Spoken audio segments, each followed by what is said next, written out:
시온 찬양대의 아름다운 찬양을 하나님께서 기쁘게 받으신 줄 믿습니다. 오늘은 성육신에 나타난 복음이란 제목으로 하나님 말씀 전하고자 합니다. 할렐루야. 주의 전에 나와 예배하는 모든 죄 백성들에게, 또 온라인으로 예배하는 모든 죄 백성들에게 하나님의 은혜와 평강이 충만하기를 간절히 바랍니다. 오늘 성경 말씀에 보면은요, 예수님께서 이 세상에 오신 모습을 우리에게 소개하고 있습니다.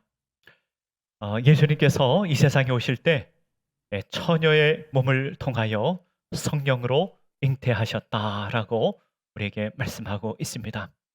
무신론자들은요, 이것을 대단히 비판합니다.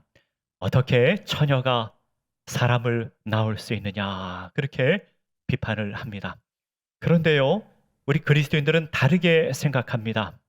만약에 예수님께서 요셉과 마리아에서 태어난 아기라면 우리는 예수님을 안 믿죠.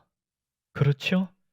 예수님께서 요셉과 마리아 사이에서 태어난 그런 분이라면 한 인간에 불과할 것입니다.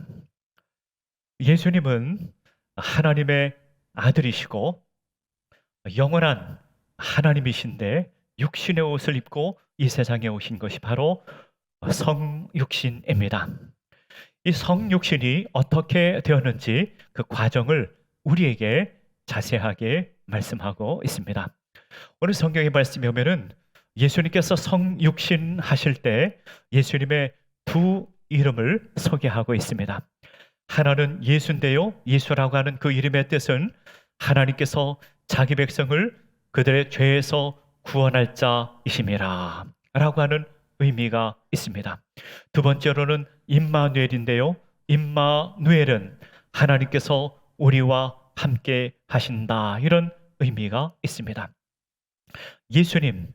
예수님의 담겨져 있는 그 뜻은요, 예수님께서 이 세상에 왜 오셨는지를 우리에게 보여주고 있습니다. 예수님은 자기 백성을 그들의 죄에서 구원하기 위해서 이 세상에 오셨습니다. 우리의 죄를 용서해 주시기 위해 이 세상에 오셨습니다. 예수님은요, 은혜와 진리가 충만하신 분입니다. 출애굽기 34장에 보면은요, 하나님을 이렇게 소개하였습니다. 하나님은 자비로우시고 은혜로우시고 노하기를 더디하시고 그 인내하심이 천대까지 임하는도다 라고 했습니다. 우리 하나님은 그 인자하심이 충만하시고 은혜를 베푸시고 은혜를 베푸시고 은혜를 베푸시는 분이신데, 예수님께서 그 은혜와 진리가 충만하셔서 우리의 죄를 용서하시고 용서하시고 용서하시고 우리를 하나님의 자녀로 삼기 위해 이 세상에 오셨습니다. 예수님께서 이 세상에 성육신 하셨는데 그 방법이 임마누엘의 방법으로 이 세상에 오셨습니다.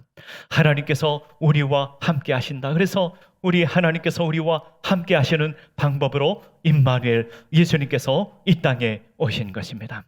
이 땅에 오셔서 우리를 하나님의 자녀로, 하나님의 백성으로, 천국 백성으로 삼아 주십니다. 그 결과, 우리가 하나님의 자녀가 된 결과, 우리가 천국 백성이 된 결과, 우리는 하나님과 함께 살게 된 것을 우리에게 말씀하고 있는 것입니다. 천국 백성의 삶의 특징은요, 하나님께서 우리와 함께 하신다는 것입니다. 여러분, 성도의 삶은 어떻습니까?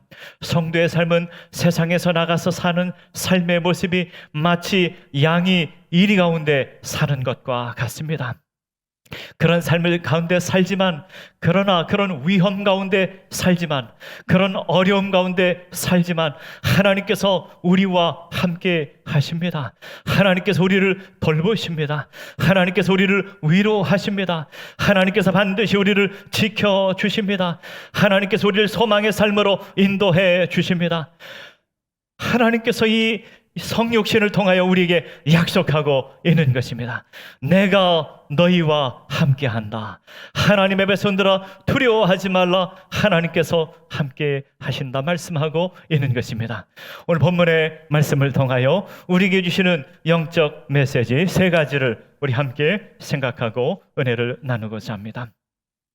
첫 번째로 예수님은 죄인을 구원하기 위해 오신 하나님입니다.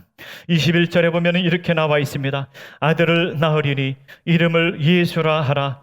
이는 그가 자기 백성을 그들의 죄에서 구원할 자이심이라 하니라 라고 하였습니다. 어떤 두 사람이 있었어요.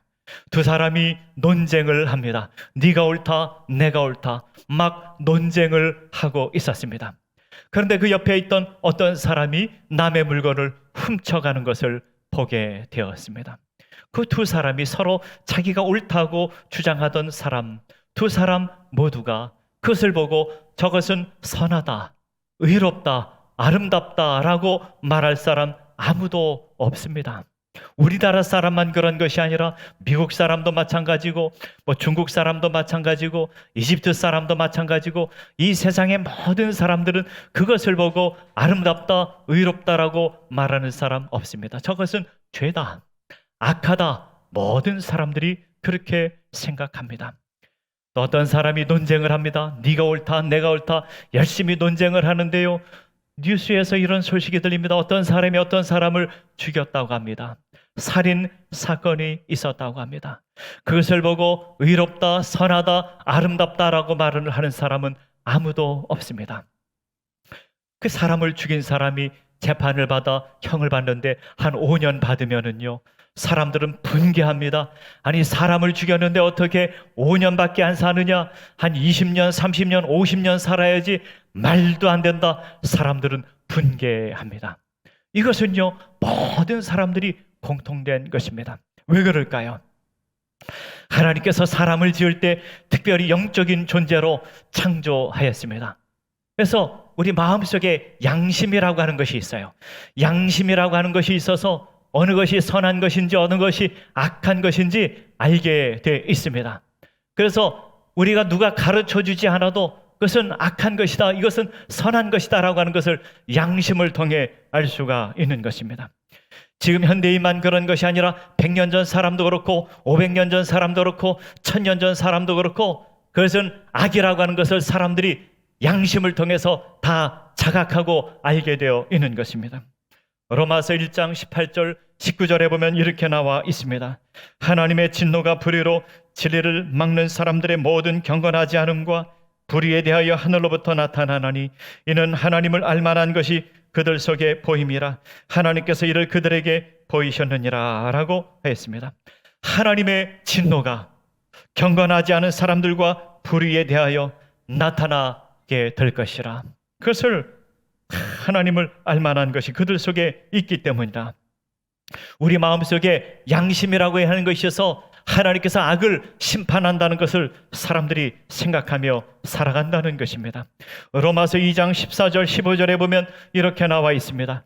율법 없는 이방인이 본성으로 율법의 일을 행할 때에는 이 사람은 율법이 없어도 자기가 자기에게 율법이 되나니 이런 이들은 그 양심이 증거가 되어 그 생각들이 서로 혹은 고발하며 혹은 변명하여 그 마음에 새긴 율법의 행위를 나타내느니라 라고 했습니다. 유대인들은요, 율법이 있죠. 율법을 갖고 무엇이 선한지 무엇이 악한지를 알 수가 있습니다. 근데 유대인이 아니더라도 사람들은, 모든 사람들이 양심을 갖고 있어서 무엇이 선한지 무엇이 악한지를 생각하며 살 수가 있다는 것입니다.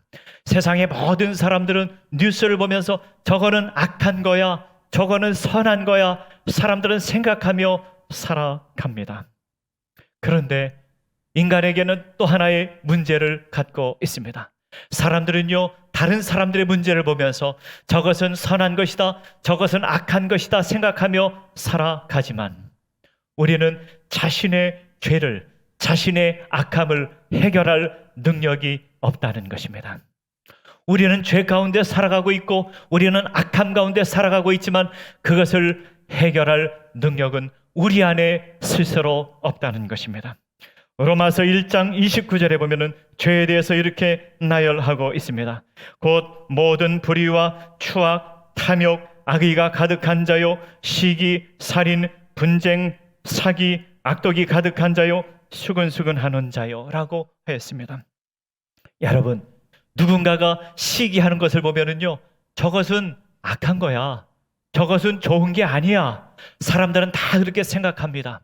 그런데 우리 가운데 시기 안 하며 사는 사람이 있습니까?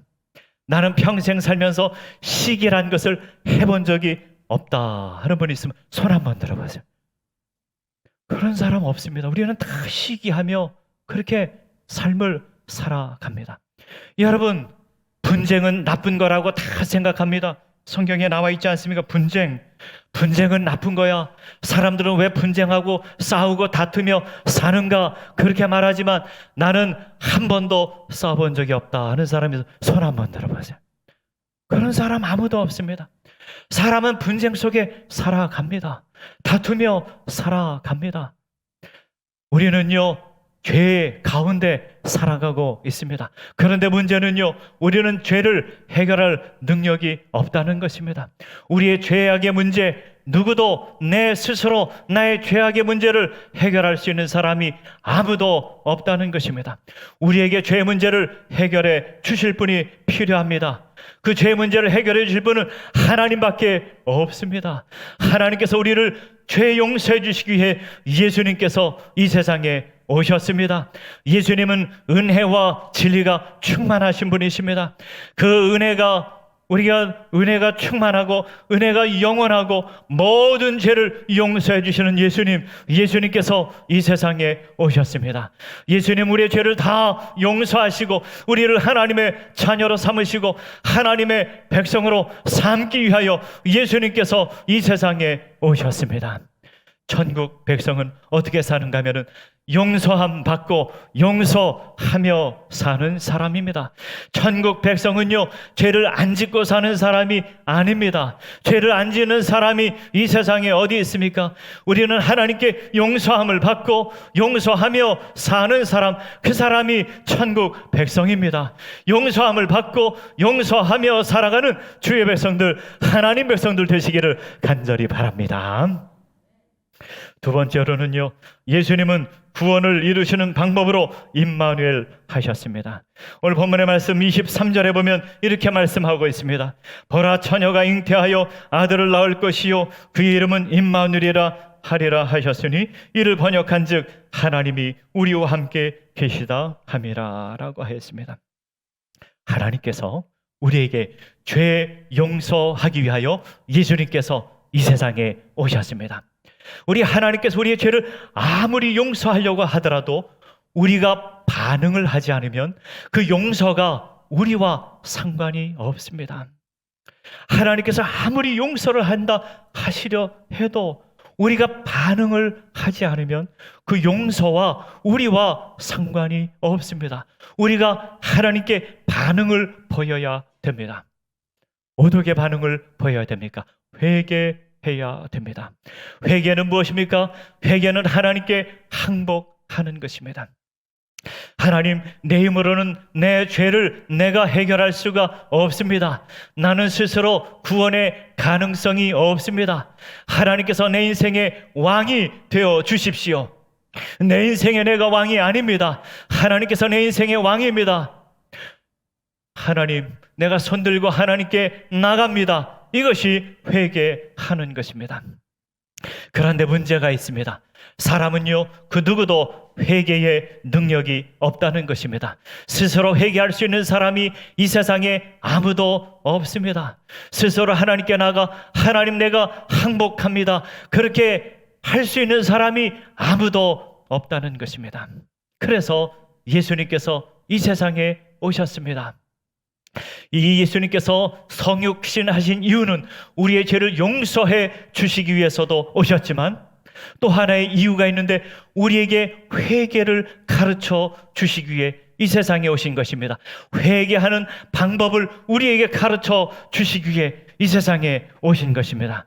회개는 어떻게 하는 것인가 하면 자아를 죽이는 것입니다. 예수님께서 성육신 하신 것과 같이, 예수님께서 십자가에 못 박히신 것과 같이 너희도 그렇게 회개하면 된다. 회개를 가르쳐 주시기 위해 예수님께서 이 세상에 오신 것입니다. 빌립보서 2장 6절에서 8절까지 보면은 이렇게 말씀하였습니다. 너희는 이 마음을 가지라. 그는 근본 하나님의 본체시나 하나님과 동등됨을 취할 것으로 여기지 아니하시고 오히려 자기를 비워 종의 형체를 가지사 사람들과 같이 되셨고 사람의 모양으로 나타나서 자기를 낮추시고 죽기까지 복종하셨으니 곧 십자가의 죽으심이라 라고 하였습니다. 예수님께서 육신의 옷을 입고 이 세상에 오신 이유는 인간과 같이 되셔서 고통을 받으시고 십자가를 지시기 위해 이 세상에 오셨습니다. 여러분, 복음서를 보십시오. 복음서에서는 예수님을 누구라고 소개하고 있습니까? 예수님은 하나님이시다. 예수님은 하나님이시다. 이렇게 선포하고 있습니다. 요한복음 1장 1절에 보면 이렇게 나와 있습니다. 태초에 말씀이 계시니라. 이 말씀이 하나님과 함께 계셨으니 이 말씀은 곧 하나님이시니라 라고 했습니다. 예수님은 하나님이시라 말씀하고 있습니다. 예수님께서 육신의 옷을 입고 오셨습니다. 그리고 십자가를 지셨습니다. 저는요, 개인적으로 이런 생각을 해본 적이 있어요. 어떤 생각을 해봤는가 하면, 예수님이 이 세상에 오셨으면은 한 100세까지 좀 살았으면 좋았겠다. 그런 생각을 해본 적이 있습니다. 여러분, 그런 생각 해보신 적 있습니까? 없으십니까? 예. 최소한 그래도 예수님이 한 70, 80세 정도는 사셔야 되지 않은가, 그런 생각을 해본 적도 있습니다. 예수님이 한 70세, 80세도 사시고 결혼도 하시고 자녀도 낳으시고 남편이 어떻게 살아야 되는지, 자녀를 어떻게 양육을 해야 되는지, 부모님을 어떻게 섬겨야 되는지, 사업을 어떻게 해야 되는지 친히 좀 보여주시고 우리에게 좀 가르쳐 주시면 얼마나 좋았겠습니까? 예수님 너무 짧게 사셨어요. 너무 짧게 사셨어요. 33년밖에 안 사셨어요. 33년 사셨는데 성경의 기록은요, 3년 동안의 공생애밖에 기록이 없습니다. 그런데 문제는요, 3년 동안의 공생의 삶을 다 기록한 것이 아니라 그 중에서 아주 일부분만 성경에 기록되어 있습니다. 마가복음은요 16장인데 절반이 십자가 기록밖에 없습니다. 마태복음은요 3분의 1이 십자가에 대해서 기록을 하고 있습니다. 왜 그랬을까요? 예수님 왜 이렇게 짧게 사셨을까요? 왜 공생의 기간도 이렇게 짧을까요? 왜 복음서에는 십자가 사건에 대해서 자세하게 기록하고 다른 기록은 별로 기록하지 않았을까요? 예수님께서 이 세상에 오신 이유가 십자가 지시기 위해서 이 세상에 오신 것이기 때문에 그렇습니다. 십자가를 통하여 우리를 죄를 용서해 주시고 뿐만 아니라 회개를 어떻게 해야 되는지 우리에게 가르쳐 주시기 위해 십자가의 기록을 자세하게 우리에게 남긴 것입니다. 회개를 어떻게 하는 것인가? 예수님께서 성육신 하신 것과 같이 회개하는 것이란다. 예수님께서 십자가에 못 박히신 것과 같이 회개하는 것이란다. 회개는 자아를 죽이는 것이란다. 하나님께 항복하는 것이란다. 하나님께서 나의 왕이십니다. 하나님이여 내게 오셔서 내 삶을 통치하옵소서. 이것이 회개입니다. 회개를 가르쳐 주시기 위해 예수님께서 이 세상에 오셨고 십자가의 고난을 당하셨습니다. 예수님은 왜 재림을 안 하시고 우리는 왜 이 세상에서 살고 있을까요? 베드로후서 3장 9절의 말씀에 보면 이렇게 나와 있습니다. 주의 약속은 어떤 이들이 더디다고 생각하는 것 같이 더딘 것이 아니라 오직 주께서는 너희를 대하여 오래 참으사 아무도 멸망하지 아니하고 다 회개하기에 이르기를 원하시느니라 라고 했습니다. 왜 예수님께서 빨리 재림을 안 하시는가? 왜 예수님께서 빨리 안 오시는가? 너희들에게 모든 사람들이 회개하고 하나님의 자녀가 되기를 우리 주님께서 기다린다고 말씀하고 있는 것입니다. 우리 모두가 하나님께 항복하고 하나님께서 나의 왕이신 것을 인정하고 하나님의 자녀로 하나님 백성으로 살아가는 주의 백성들, 하나님 백성들 되시기를 간절히 바랍니다. 세 번째로는요, 하나님은 지금도 우리와 함께 하십니다. 임마누엘의 이름의 뜻은 하나님이 우리와 함께 하신다라고 하는 것입니다. 여러분, 인생에 사는데 어려움이 많고 힘든 것도 많지만 그래도 우리가 한 가지 알아야 되는 것은 하나님께서 지금도 우리와 함께 하신다는 것입니다. 천국 백성이 살아가는 삶의 방식 한 가지는요, 하나님께서 지금도 나와 함께 하신다는 것을 생생하게 인식하며 사는 것입니다. 그래서 우리가 죄 용서함 받고 회개하면 하나님의 자녀가 되지만 천국 백성으로 살기 위해서는 영적 훈련이 필요합니다. 우리가 지난 사순절에 영적 훈련했지요. 우리 작년에도 영적 훈련을 했지요. 영적 훈련의 목적은 하나님께서 우리와 함께 하신다는 것을 생생하게 인식하며 살기 위한 것입니다. 영적 훈련에 많이 있지만 정말로 중요한 것은 우리가 말을 할 때 하나님께서 나와 함께 계신다 생각하며 말을 하는 것입니다.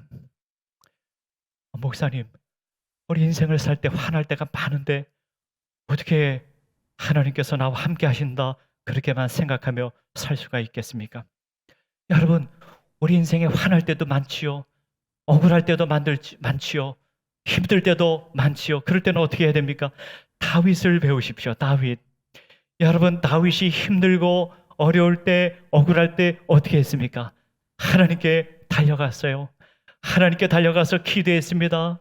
하나님, 힘듭니다. 하나님, 억울합니다.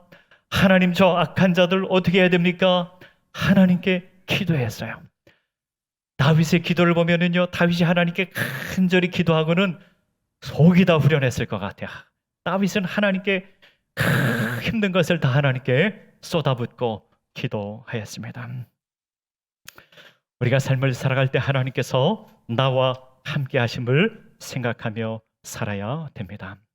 또 하나님께서 나와 함께 하시는 것을 생각하는 것뿐 아니라 우리가 의도적으로 하나님께 가까이 가야 됩니다. 의도적으로 하나님께 가까이 가야 됩니다. 하나님께서 우리에게 찾아오셨는데 우리는 하나님이 오셨나? 모르겠다. 하나님이 나와 함께 계시나? 모르겠다. 그렇게 살면 안 된다는 거예요. 그렇게 살면 안 되고 우리는 의도적으로 하나님께 가까이 가야 됩니다. 어떻게 하나님 가까이 가는 것이 어떻게 하는 것입니까? 예배를 사랑하는 것입니다. 기도를 즐거워하는 것입니다. 말씀 묵상을 즐거워하는 것입니다. 의도적으로 예배를 사랑하고 의도적으로 기도하기를 사랑하고 의도적으로 하나님 말씀을 사랑하고 의도적으로 선을 행하고 다른 사람을 도와주고 섬기는 삶을 사는 것입니다. 의도적으로 복음을 전하고 사는, 의도적으로라고 하는 것은 하나님께 가까이 하는 마음으로, 하나님께 가까이 하는 마음으로 예배를 사랑하고 기도를 사랑하고 말씀 묵상을 사랑하고 다른 사람을 도와주고 섬기고 사랑하는 것을 의도적으로 하는 것입니다. 의도적으로 복음 전하고 의도적으로 전도하는 것, 이것이 하나님을 가까이 하는 것입니다. 야고보서 4장 8절에 보면은 너는 하나님을 가까이 하라 그랬는데 하나님을 가까이 하라. 하나님께서 너희를 가까이 하실 것이라 말씀하였습니다. 말씀을 맺고자 합니다. 예수님께서 이 세상에 오신 것은 한 아기가 태어난 것이 아니라 하나님께서 성육신하신 것입니다. 하나님께서 이 세상에 성육신하신 것은 우리의 죄를 다 용서해 주시기 위해 이 세상에 오셨습니다. 모든 죄를 용서해 주시고 우리를 천국 백성으로 삼기 위하여 예수님께서 이 세상에 오셨습니다. 우리가 회개하라고, 우리는 회개하는 방법을 모르는데 회개하는 방법을 가르쳐 주시기 위해서 예수님께서 이 세상에 오셨습니다. 그리고 지금도 우리와 함께 하십니다. 우리와 함께 하시고 우리를 돌보시고 우리를 지켜주시고 우리를 위로하시고 우리와 함께 하십니다. 임마누엘 하나님께서 우리와 함께 하심을 믿으며 이 험난한 세상, 이 세상을 이기며 살아가는 주의 백성들, 하나님 백성들 되시기를 간절히 바랍니다. 다 함께 기도하겠습니다. 하나님 아버지, 예수님 안에 은혜와 진리가 충만합니다. 우리의 죄를 다 용서해 주시기 위하여 예수님께서 이 세상에 오셨습니다. 하나님께 항복하라고, 하나님께 회개하라고, 하나님의 자녀 삼기 위하여 예수님께서 이 세상에 오셨습니다. 지금도 하나님께서는 우리와 함께 하십니다. 그 백성을 돌보시고 그 백성을 지켜주시고 그 백성을 보호해 주십니다. 천국 갈 때까지 우리와 함께 하시고 우리를 돌보심을 믿습니다. 주께로 더욱 가까이 가는 주의 백성들, 하나님 백성들 되게 하여 주시옵소서. 예수님의 이름으로 기도하옵나이다. 아멘.